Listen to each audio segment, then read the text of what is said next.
नमस्कार मित्रांनो, तुम्ही कधी विचार केलाय का अंतराळवीरांना त्यांच्या शौर्यासाठी किती आर्थिक मानधन मिळत असेल? विशेषतः आपल्या भारतीय वंशाच्या सुनीता विल्यम्स यांना ज्या अंतराळात तब्बल 9 महिने राहिल्या. आजच्या या भन्नाट व्हिडिओमध्ये आपण जाणून घेणार आहोत सुनीता विल्यम्स यांच्या मिशन दरम्यान मिळणाऱ्या जबरदस्त पगाराबद्दल. आकडे इतके जबरदस्त आहेत की तुम्ही ऐकून थक्क व्हाल. तर व्हिडिओ पूर्ण पहा आणि अशाच भन्नाटपूर्ण माहितीसाठी आमच्या या चॅनलला सबस्क्राईब करा आणि बेल आयकॉन दाबा. चला तर मग आजचा हा व्हिडिओ आपण सुरू करूया. भारतीय वंशाच्या अमेरिकन अंतराळवीर सुनीता विल्यम्स आणि त्यांचे सहकारी बुच विल्मोर हे आता 9 महिन्यांचे अंतराळ मिशन पूर्ण करून पृथ्वीवर परतले आहेत. त्यांच्या या अत्यंत कठीण आणि साहसी प्रवासांच्या दरम्यान त्यांना निश्चितच अधिक रक्कम मिळणार आहे. मात्र याचा अर्थ त्यांच्या पगारात कोणताही बदल होणार नाही, असं नासाच्या एका निवृत्त अंतराळवीर कॅन्डी कोलमन यांनी स्पष्ट केले आहे. सुनीता आणि विल्मोर यांच्या वेतनामध्ये कोणताही बदल होणार नसला तरी त्यांना मिळणारा अतिरिक्त भत्ता मात्र आश्चर्यकारक आहे. याचे मुख्य कारण म्हणजे त्या दोघांना त्यांच्या अंतराळातील राहणीमानासाठी प्रतिदिन $347 म्हणजे $4 अतिरिक्त वैयक्तिक भत्ता मिळेल. याचा अर्थ त्यांच्या या 287 दिवसाच्या अंतराळ मुक्कामासाठी दोघांनाही प्रत्येकी $1,148 म्हणजेच अंदाजे ₹1,00,000 जास्त मिळणार आहे. सुनीता विल्यम्स आणि बुच विल्मोर यांना GS-15 वेतन श्रेणीमध्ये वर्गीकृत करण्यात आले आहे, जी अमेरिकन सरकारच्या जनरल शेड्यूल प्रणालीतील सर्वोच्च पातळी आहे.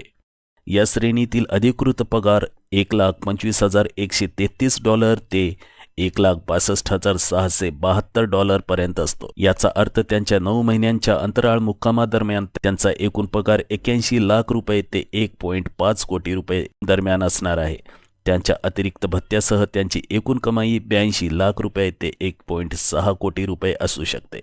अंतराळवीरांच्या कामाबद्दल कॅन्डी कोलमन यांनी सांगितले की त्यांना अंतराळातील विशेष ओव्हरटाईम दिले जात नाही, कारण ते सरकारी कर्मचारी असतात आणि त्यांना अंतराळातील वेळ पृथ्वीवरील त्यांच्या नियमित कार्यासमान असतो. मात्र त्यांच्या जेवणाचे आणि इतर खर्चाचे व्यवस्थापन नासा करतो. सुनीता आणि विल्मोर यांनी आपल्या मिशनच्या दरम्यान आंतरराष्ट्रीय अंतराळ स्थानकावर महत्त्वाची कामे केली आणि आता ते पृथ्वीवर परत आले आहे. त्यांच्या या दीर्घकाळाच्या अंतराळ प्रवासांमुळे त्यांना अतिरिक्त पैसे मिळत असले तरी त्यांचे मुख्य उद्दिष्ट मात्र पृथ्वीवर परतणे हे होते.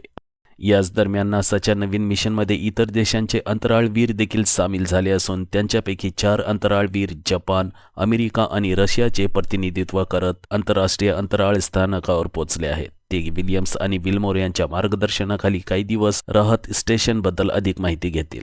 अशा या कठीण आणि साहसी कार्यात सुनीता विल्यम्स आणि बुच विल्मोर यांनी जे यश मिळवले आहे ते खूप प्रेरणादायक आहे. त्यांच्या या यशाच्या पार्श्वभूमीवर त्यांना मिळालेल्या भत्त्यासह त्या दोघांचे अंतराळातील या अद्भुत आणि अविस्मरणीय अनुभवाने जशा त्या एका नव्या उंचीवर पोहोचल्या आहेत, तशाच त्यांचे आर्थिक सन्मान देखील होत आहे.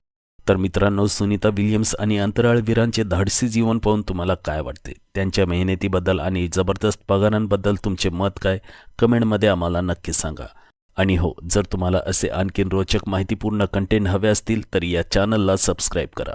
व्हिडिओ आवडला तर व्हिडिओला लाईक करा आणि हा व्हिडिओ आपल्या फ्रेंड सर्कलमध्ये शेअर करायला विसरू नका. लवकरच भेटू एका नव्या आणि भन्नाट व्हिडिओसह. तोपर्यंत मी तुमचा निरोप घेतोय. धन्यवाद.